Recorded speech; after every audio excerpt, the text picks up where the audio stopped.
ہم ڈٹے ہوئے لوگ، سرکار نے فلاح انسانیت کے لیے جو دوسرا کام کیا نا، وہ لوگوں کو احساس دلایا ہے کہ اگر غلطی ہو جائے تو تم نے بندوں کے سامنے اپنے آپ کو کلیئر نہیں کرنا، تم نے تو رب کے سامنے اپنے آپ کو کلیئر کرنا ہے، اللہ کے سامنے تم نے بچنا ہے کہ میرا گناہ معاف۔ اور حضور احساس پیدا کرتے تھے۔ بخاری شریف میں قبیلہ غامدیہ کی اس عورت کا تذکرہ موجود ہے جو خود آئی تھی، کوئی گرفتار کر کے نہیں لایا تھا، وہ از خود آئی۔ احساس پیدا ہو گیا نا گناہ کا۔ یہاں بہت ساری غلطیاں کر کے بھی لوگ جب اپنی بات کرتے ہیں تو کہتے ہیں کبھی یاد تو نہیں کسی کے ساتھ زیادتی کی ہو، یاد تو نہیں کبھی کسی کا، بھئی آپ نے اتنے بڑے ولی ہونے کا دعویٰ کر دیا۔ انسان تو انسان رہتا ہے۔ بڑے بڑے لوگ کہہ گئے کہ یا اللہ اگر انجانے میں بھی بھول گئے ہیں تو ہم سے درگزر فرما، لیکن جب ہم تیار ہی نہیں ماننے کو۔ حضرت انس بن مالک کہتے ہیں وہ خاتون آئی، کوئی پکڑ کے نہیں لایا، کسی 14 دنوں کے ریمانڈ پہ نہیں اسے منوایا گیا، اسے وہ خود بخود آئی، اور کریم محبوب علیہ السلام کے سامنے جب وہ کھڑی ہوئی تو اتنے درد سے میں نے کم لوگ روتے دیکھے ہیں جس درد سے وہ روئی۔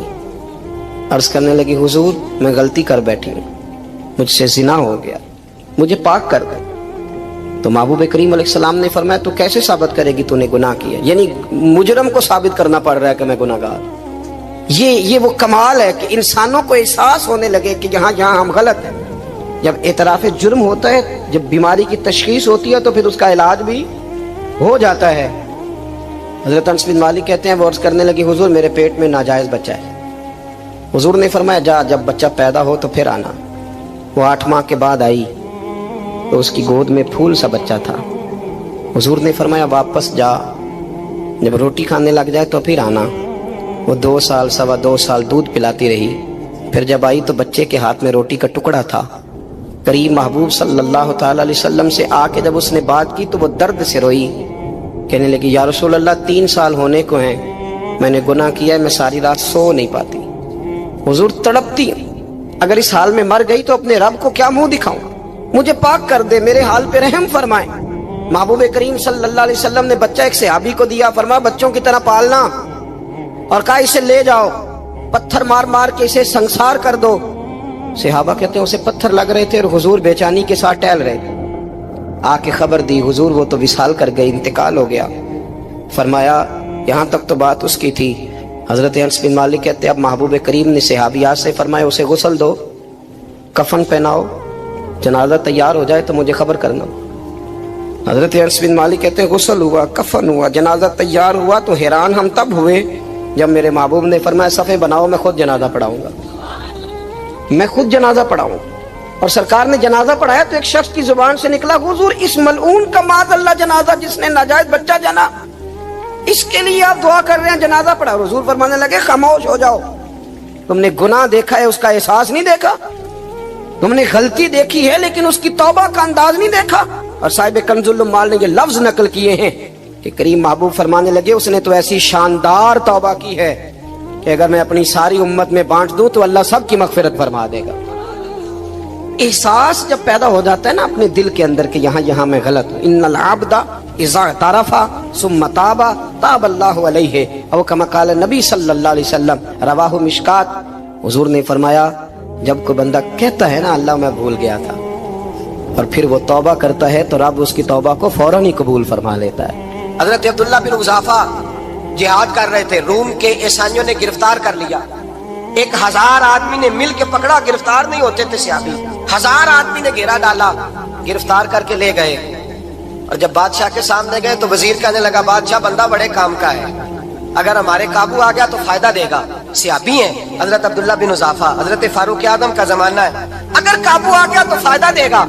بادشاہ کہنے لگا کیوں، کیا خوبی ہے؟ کہنے لگے ہم 1000 آدمی تھے، یہ اکیلا قابو نہیں آ رہا تھا، 1000 آدمی تھے، اگر ہماری فوج میں شامل ہو گیا تو بہت بڑا جرنیل ملے گا۔ بادشاہ کہنے لگا کوئی مسئلہ نہیں، 2-3 چیزیں ہوتی ہیں بندے کو خریدنے کے لیے، خرید لیتے ہیں۔ بادشاہ کہنے لگا عبداللہ جتنی دولت تجھے چاہیے میں تجھے دے دیتا ہوں، میرے لشکر میں آ جا، معاذ اللہ اسلام چھوڑ دے۔ حضرت عبداللہ بن حذافہ کیا فرماتے ہیں بڑا تو بیوقوف ہے، میں نے دولت کمانی ہوتی تو مدینے میں بیٹھ کے تجارت کرتا، میں دولت کمانے نہیں نکلا، میں تو رسول اللہ کی رضا کمانے کے لیے نکلا ہوا ہوں۔ دولت کمانی ہوتی تو کسی مارکیٹ میں ہوتا، میدان میں آنا تھا۔ شہادت ہے مطلوب مقصود مومن، نہ مال غنیمت نہ کشور کشائی۔ یہ دولت تو لونڈی ہے رسول اللہ کے دروازے کی، یہ تو پیچھے پیچھے پھرتی ہے نبی پاک کے غلاموں۔ یہ کمانی ہوتی تو میں کسی مارکیٹ میں ہوتا، میدان میں تھوڑا ہوتا۔ عبداللہ بن حذافہ سے دوسری چال چلی، کہنے لگے میاں عہدہ جو تجھے چاہیے، میں بادشاہ ہوں، میرے نیچے جو عہدہ تو کہے گا وہ تجھے مل جائے گا۔ حضرت عبداللہ بن حذافہ کہنے لگے شاید تجھے پتہ نہیں میری تعریف کیا ہے، شاید تو جانتا نہیں میری تعریف کیا ہے۔ کہا صاحب کی کیا تعریف ہے؟ کہنے لگے میں رسول اللہ کا صحابی ہوں، اور کائنات میں سب سے بڑا عہدہ مصطفیٰ کے صحابی ہونے کا عہدہ ہے۔ صحابہ وہ صحابہ تھے جن کی ہر صبح عید ہوتی تھی، خدا کا قرب حاصل تھا، نبی کی دید ہوتی تھی۔ فرمایا میں نے حضور کے جلوے دیکھے ہوئے ہیں، مجھے عہدے کی ضرورت ہی نہیں، اور میں نے عہدہ لینا ہوتا تو میں سیاست کرتا، میں تو شہادت لینے نکلا ہوں میدان میں، عہدے کا میں نے کیا کرنا ہے۔ اب بادشاہ کہنے لگا اسے قتل کر دو۔ وزیر کہنے لگا نہیں، ایک بات اور ہے، مجھے ایک چال اور چلنے دو۔ کہا وہ کیا؟ کہنے لگے میری بیٹی بڑی خوبصورت ہے، مجھے موقع دو اپنی ہی بیٹی کو سجا بنا کے، وہ جوان جس کی جوانی اتنی بڑی ہے کہ 1000 آدمی مقابلے میں کھڑا نہیں ہوتا، اس جوان کے کمرے میں رات کی تنہائی میں بنا سوار کے بی بی کو بھیجا۔ وہ بی بی کہتی ہے میں ساری رات بن سور کے اس صحابی کے کمرے میں بیٹھی رہی، لیکن یہ کیا شخص تھا، ساری رات ہی مسلح پہ بیٹھا رہا، ساری رات ہی، کچھ دیر تھک جاتا تو یہ کریم رسول پہ درود پڑھنا شروع کر دیتا۔ بی بی کہتی ہے سحری ہو گئی تو میں نے چھو کے دیکھا کہ انسان ہے کہ جن ہے، یہ بندہ ہے کہ فرشتہ ہے، چھو کے دیکھا۔ کہنے لگے پیچھے ہٹ جا۔ میں نے کہا میں نے تو سنا تھا تو 1000 کے مقابلے میں ہے، اور تو اتنا بے حس ہے کہ بنی سوری دلہن بیٹھی ہے، تو نے نظر نہیں کی؟ عبداللہ بن حذافہ، بی بی کہتی ہے نظر پھر نہیں اٹھائی، نظر پھر جھکی ہوئی ہے۔ کہنے لگے بی بی میں مجبور ہوں، اب میرے اوپر کوئی حسن نہیں چلتا، میں نے جلوہ بدوحا کا دیدار کیا ہوا ہے، اب میری نگاہوں میں جچتا نہیں کوئی، اس لیے کہ جیسے میرے سرکار ہے ایسا نہیں کوئی۔ کبھی بھی اب نہیں کسی کا میرے اوپر جادو چلتا، میں نے مصطفیٰ کو، اور کہا ذرا پیچھے ہٹ کے بیٹھ، مجھے میرے رسول نے غیر محرم سے بچنے کا حکم دیا ہے، ذرا پیچھے ہٹ کے بیٹھ۔ سحری کا وقت تھا، وہ بی بی کہتی ہے اس نوجوان کے جملے میرا سینہ چیر گئے، کلیجہ پھٹ گیا، چیخ نکلی، میں کفر کے عالم میں روئی۔ میں نے کہا مجھے بتا تو صحیح، آخر یہ جذبہ کہاں سے ملتا ہے، آخر یہ روشنی تو میں نے دیکھی نہیں، کہاں سے آتی ہے؟ ایک میرا باپ ہے جو بنا سور کے مجھے تیرے کمرے میں چھوڑ گیا، بتلا یہ کہاں سے کیف آتے ہیں؟ عبداللہ بن حذافہ کہنے لگے اگر کیف لینا ہے تو تو بھی میرے مصطفیٰ کا کلمہ پڑھ جا، آجا دروازہ رسول پہ جھک جا، مل جائے گا۔ سویرے دروازے پہ باپ آیا بیٹی سے رزلٹ لینے، دروازہ کھولا تو بیٹی نقاب پہنے باہر آئی۔ باپ کہنے لگا کیا بلا؟ کہنے لگی پیچھے ہٹ جا، تو غیر محرم ہے، کافر ہے، میں مسلمان ہوں۔ اس نے کہا کیا ہوا؟ کہنے لگی تیرے جیسے کو باپ کہوں، تیرے جیسے کو جو مجھے استعمال کر رہا تھا، میں تجھے باپ نہیں مانتی، میں اب رسول والی ہو گئی، میں حضرت فاطمہ کی کنیزہ ہو گئی، میں اب نبی کریم کی خادمہ ہوں، خبردار میرے قریب نہ آنا۔ یہ دعو بھی ناکام ہوا۔ اب حضرت عبداللہ بن حذافہ کے سامنے موت کھڑی کی، ایک کڑا میں تیل گرم کیا، کہنے لگے تجھے اس میں جلایا جائے گا۔ حضرت عبداللہ بن حذافہ رضی اللہ تعالیٰ عنہ جب جلنے کے قریب ہوئے تو رونے لگے۔ روم کا بادشاہ کہنے لگا شاید ڈر گیا ہے، کہنے لگے اب سمجھ آئی ہے، اب تجھے پتہ چلا ہے، چلا آ جا۔ حضرت عبداللہ بن حذافہ کہنے لگے تو کافر ہے، تیری کافروں والی سوچ ہے، اس لیے نہیں رویا کہ موت سے ڈر گیا ہوں، میں تو اس لیے رویا ہوں کہ ایک جان ہے وہ نبی پاک پہ قربان ہو رہی ہے، کاش رب مجھے 1000 جان دیتا، میں ساری مصطفیٰ پہ قربان کر دیتا۔ ایک سنار نے گلی میں ایک یتیم چھوٹے سے بچے کو گھومتے دیکھا تو سنار بے اولاد تھا، بچے کو اٹھا کے گھر لے آیا، 18 سال اس بچے کی پرورش کی، اس کو پالا پوسا جوان کیا۔ سنار کے پاس وہ دکان پہ چلا جاتا، وہ کئی دفعہ دکان پہ رہتا، کئی دفعہ گھر میں رہتا، ایک دفعہ وہ دکان پہ تھا، بچہ گھر تھا، 18 سال کا جوان، اس کی بیوی اکیلی تھی، وہ جس نے ماں بن کے پالا تھا اس نے اسی پہ حملہ کر دیا، اس کا بازو بری نیت سے تھاما، بیوی چیخی، تھوڑی دیر گزری تو وہ نوجوان پیروں میں بیٹھ گیا، کہنے لگا اماں پتہ نہیں مجھے کیا ہوا۔ شام کو سنار آیا، بیوی چیخنے لگی، چلانے لگی، کہنے لگی آج عجیب بات ہوئی، جس کو میں نے جگر کا خون دے دے کے پالا اسی نے گندی نظر ڈالی۔ سنار محو حیرت ہے، بیوی کا خیال تھا کہ لاٹھ اٹھائے گا، ڈنڈا اٹھائے گا، نوجوان کو مارے گا، لیکن وہ رونے لگ گیا۔ اس نے کہا آج اس نے میرا بازو تھاما ہے، جانے کیا کیا ہے؟ پریشان ہونے لگ گیا، سجدے میں گر گیا، کہا تو بتاتا کیوں نہیں؟ تو وہ سنار کہنے لگا اس کی غلطی نہیں، 18 سال کے بعد آج مجھ پر بھی شیطان سوار ہوا تھا۔ ایک عورت آئی تھی، وہ اپنے بازوؤں میں چوڑیاں پہننا چاہتی تھی، تو میں نے بھی گندی نظر سے ہاتھ ڈالا تھا، رب کریم نے مجھے فوراً اس کی سزا دی۔ جن کے گھروں میں بیٹیاں ہوتی ہیں ان کی نظریں گندی نہیں ہوتی، جو بیٹیوں کے باپ ہوتے ہیں، جو بہنوں کے بھائی ہوتے ہیں، ان کی نظریں گندی۔ اور اگر تو ٹیلی فون کرتا ہے، تو کسی عورت کے ساتھ تعلق رکھتا ہے، تو یہ بات لکھ لے، امام فخر الدین رازی 1، علامہ اسماعیل حقی 2، ملا جلال الدین رومی 3، امام خازن 4، امام جلال الدین سیوطی 5 حدیث کے استاد اور محدث لکھتے ہیں کہ اگر تو کسی پر گندی نظر ڈالے گا تو تیرا گھر بچ سکتا، یاد رکھ، نہیں بچے گا، اس لیے کہ تیری نظر کسی کی بیٹی کو بیٹی سمجھ، تاکہ تیری بچی کا پردہ قائم رہے، کسی کی بہن کو۔ یہ کیا بات ہوئی کہ تو جتنا مرضی گند معاشرے میں پھیلاتا رہے تیرا گھر بچا رہے؟ یہ کیسے ہو سکتا ہے؟ فَإِنَّ لَهُ مَعِيشَةً ضَنْكَ، اللہ فرماتے ہیں زندگی تنگ ہو جائے گی تیرے لیے مشکل، تو ڈھونڈتا پھرے گا کہ میں مرنے کو جگہ تلاش کروں۔ سچی توبہ کرے، کھری توبہ کرے۔ یہ گناہ انسان کو مجبور کر دیتے ہیں۔ حضرت عبداللہ بن مبارک رحمۃ اللہ تعالی علیہ، ان کے سینکڑوں شاگرد تھے، ایک شاگرد کے انتقال کا وقت آیا تو گھر گئے ملنے۔ آپ کہتے ہیں میں نے زور لگا لیا پر اس کی زبان پر کلمہ جاری نہیں ہوا۔ میں اسے کہتا کلمہ پڑھ پر اس کی زبان پر جاری۔ اللہ اکبر، بہت بڑی نعمت ہے، دعا فرمائیں اللہ ایمان کی موت عطا فرمائے، ایمان کی موت دے اللہ کریم، ایمان کی موت دے۔ ایسے بھی لوگ دیکھے ہیں، مسجد نبوی ہے، رسول اللہ کا شہر ہے، سر سجدے میں ہے، روح پرواز کر گئی، روح پر کتنا نصیبوں والا ہے، کتنا نصیبوں والا ہے کہ مسجد نبی میں سر سجدے میں رکھا ہے، اور اللہ تبارک و تعالیٰ نے محبوب کے قدموں میں موت عطا فرمائی۔ تو حضرت عبداللہ بن مبارک کہتے ہیں میں نے اس کو کہا کلمہ پڑھ، تو اس کی زبان پہ جاری نہیں ہوتا۔ میں بار بار کہتا تو وہ منت کرتا، کہتا حضور میں کوشش کرتا ہوں جاری نہیں ہوتا۔ فرماتے میں پریشان ہو کے اٹھا، ابھی میں دروازے پہ پہنچا تھا، اس نے چیخ ماری۔ اور بڑے بڑے دعوے کامیابی کے کرنے والے لوگ گھاٹے اور خسارے میں ہیں، یا اللہ سارے ہی؟ فرمایا نہیں، جن میں 4 چیزیں پائی جائیں وہ کامیاب لوگ ہیں۔ کون سی 4 چیزیں؟ فرمایا الا الذین آمنوا، مگر وہ لوگ جو ایمان لے آئے، وعملوا الصالحات، انہوں نے نیک اعمال کیے۔ پھر نیک اعمال کر کے چپ نہیں کر گئے، انہوں نے کہا ٹھیک ہے میں نماز پڑھتا ہوں، روزہ رکھتا ہوں، عبادت کرتا ہوں، بس کافی ہے، یہاں خاموش نہیں ہوئے، بلکہ جو حق بات تھی اس کا انہوں نے ابلاغ کیا۔ وَتَوَاصَوْا بِالْحَقِّ، پھر انہوں نے حق بات کے لیے علم اٹھا لیا، ایک دوسرے کو صرف سچ کی نصیحت کی۔ گروہ پرست نہیں بنے، پارٹی پرست نہیں بنے، قبیلہ پرست نہیں بنے، حق پرست بنے۔ وَتَوَاصَوْا بِالْحَقِّ، حق دیکھا تو اس کی سپورٹ کی، باطل نظر آیا تو مذمت کی، ایمان لائے، اعمال صالحہ اختیار کیے، سچی بات کی، حق کا ساتھ دیا۔ پھر اس رستے میں مشکلات آتی ہیں، جب آپ تیز دوڑتے ہیں تو ہوا بھی سامنے سے تیز پڑتی ہے، جب آپ بڑے ہوتے ہیں تو ذمہ داریاں بھی بڑی ہوتی ہیں، پھر آپ کو آزمائشیں آتی ہیں۔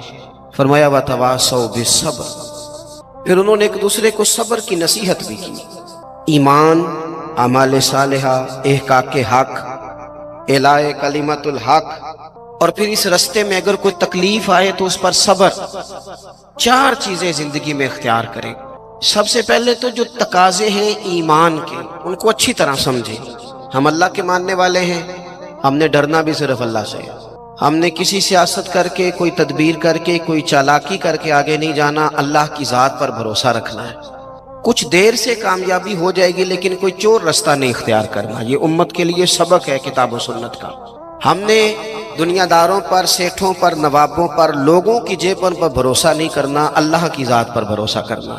توحید بندے کو مضبوط کر دیتی ہے، ایمان آدمی کو مضبوط کر دیتا ہے، انسان کچی پکی باتیں چھوڑ دیتا ہے۔ تقدیر کو ماننے والے لوگ یہ سمجھ جاتے ہیں کہ میرے حق میں جو بہتر ہوگا میرا رب ضرور عطا فرمائے گا، مضبوط ہو جاتا ہے بندہ۔ حضرت عبداللہ ابن عباس رضی اللہ تعالیٰ عنہ فرماتے ہیں نبی پاک صلی اللہ تعالیٰ علیہ وسلم نے مجھ سے فرمایا کہ عبداللہ ایک بات یاد رکھنا، اگر ساری دنیا مل کے بھی تیرا کچھ بگاڑنا چاہے